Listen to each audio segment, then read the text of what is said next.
มาสารแหน่แค่ชั่วเช้าจดเย็น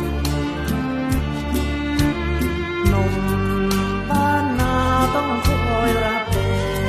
นโดนเขาลวงเล่นโอเวนหนักหนาบ้านนาที่ใจแสนซื่อน้อ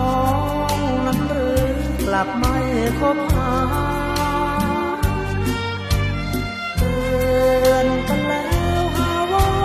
อิจฉายามกินน้ำตาจึงหลบหน้าเพราะอายเตียงนอนของพี่ว่างเปล่าหากว่าน้องนงยาวไม่เดียดฉันพี่ชายพี่ขอเอาหัวใจและกายแทนสีมาป้ายให้หายราคี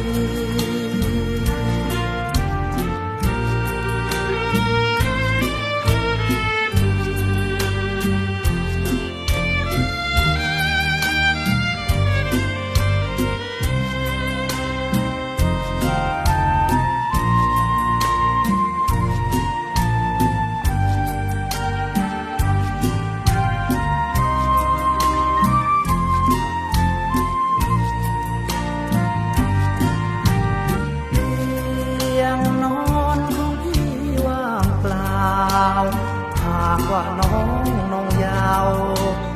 ไม่เดียดฉันพี่ชาย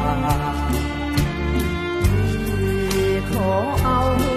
วใจและกายแทนสี